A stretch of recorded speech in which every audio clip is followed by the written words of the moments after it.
தமிழ்ல அழகான பழமொழிகள் நிறைய இருக்கு. தாயை போல பிள்ளை, நூலை போல சேலை அப்படின்னு சொல்லுவாங்க. சட்டியில இருக்கிறதா அகப்பையில வரும்னு ஊர் சைட்ல சொல்லுவாங்க. சோ இது ரெண்டுத்துக்கு என்ன ஒரு பொருத்தமான உண்மை அப்படின்னு பாத்தீங்கன்னா, குழந்தைங்களோட ஜெனடிக்ஸ் மற்றும் வளர்ச்சி எது சார்ந்தது அப்படின்றதுக்காக தான் இந்த ரெண்டு பழமொழியும் சொன்னேன். தாயை போல பிள்ளை, நூலை போல சேலைன்றதுக்கான காரணம் என்னன்னு கேட்டீங்கன்னா, வீட்டுல இருக்க ரெண்டு குழந்தைங்களா இருக்கட்டும், ஒரு குழந்தையா இருக்கட்டும், அவங்க கட்டாயமா ஒண்ணு அம்மா மாதிரியோ இல்ல அப்பா மாதிரியோ தான் வளர போறாங்க. பொதுவா நம்ம ஊர்ல பாத்தீங்க அப்படின்னா, ஆண் குழந்தைகள் அப்பா மாதிரியும், பெண் குழந்தைகள் அம்மா மாதிரியும் வருது அப்படின்றது ஜெனட்டிக்கான உண்மை.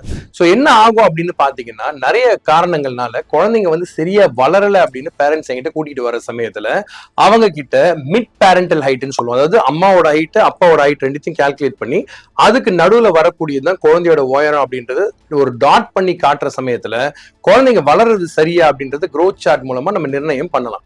சோ இந்த மாதிரி இருக்கக்கூடிய குழந்தைங்கள்ல சில பேர் வந்து ரொம்ப ஷார்ட்டாவே இருக்காங்க அப்படின்னு சொல்லிட்டு பேரண்ட்ஸ் ஃபீல் பண்ற சமயத்துல அவங்க ஜெனட்டிக்கா வளர்ச்சி சரியா இல்லைன்னா அந்த வளர்ச்சியோட பேட்டர்ன் பேரு என்னன்னு சொல்லுவோம்னு கேட்டீங்கன்னா ஃபெமிலியல் growth பேட்டர்ன் அப்படின்னு சொல்லுவாங்க.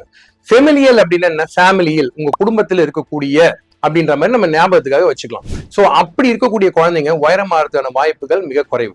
சோ பொதுவா இந்த கால்குலேஷன் உங்க டாக்டர் பண்றப்போ ஆண் குழந்தைக்கு ஒரு உயரமோ பெண் குழந்தைக்கு ஒரு உயரமோ கரெக்டா கால்குலேட் பண்ணி சொல்லுவாங்க.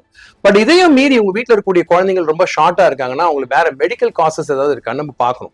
ஒரு உதாரணத்துக்கு growth ஹார்மோன் டெஃபிஷியன்சி இருக்கான்னு பார்க்கணும், அல்லது அவங்களுக்கு தைராய்டு சம்பந்தப்பட்ட பிரச்சனை இருக்கான்னு நம்ம கட்டாயம் பார்க்கணும். இது ரெண்டு சம்பந்தப்பட்ட பிரச்சனையா இருந்தா கண்டிப்பா அதுக்கான ட்ரீட்மெண்ட் எடுத்துக்கணும்.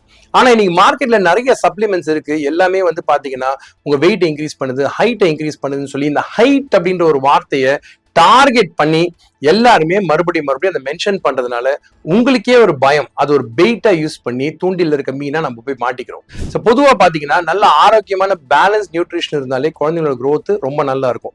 ஒரு உதாரணத்துக்கு பாத்தீங்க அப்படின்னா ரொம்ப சிம்பிளா இந்தியாலேயே தெரியக்கூடிய ஒரு பாப்புலரான செலிபிரிட்டி ஃபேமிலி அமிதாப் பச்சன் சாரும் ஜெயா பச்சன் சாரையும் பாருங்க. அவங்க இருக்கக்கூடிய ரெண்டு குழந்தைங்கள்ல ஆண் குழந்தையான அபிஷேக் பச்சன் உயரமாவும் அவங்களுடைய சிஸ்டர் அவங்க அம்மா மாதிரி ஷார்ட்டா இருக்கிறதையும் நம்ம புகைப்படத்துல பார்த்திருப்போம். சோ ஏன் இந்த மாதிரி இருக்குன்றதுக்கு செலிபிரிட்டிக்கான ஒரு சிம்பிளான எக்ஸாம்பிள் உங்க கண்ணு முன்னாடி இருக்கு. சோ உயரம் அப்படின்னு சம்பந்தப்பட்டது உங்க ஜெனடிக் சம்பந்தப்பட்ட விஷயம். போலிகளை நம்ப தயவு செய்து ஏமாறாதீங்க.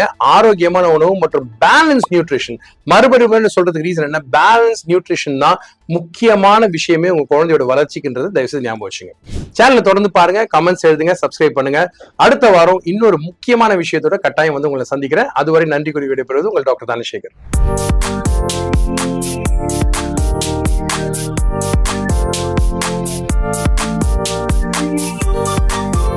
Thank you.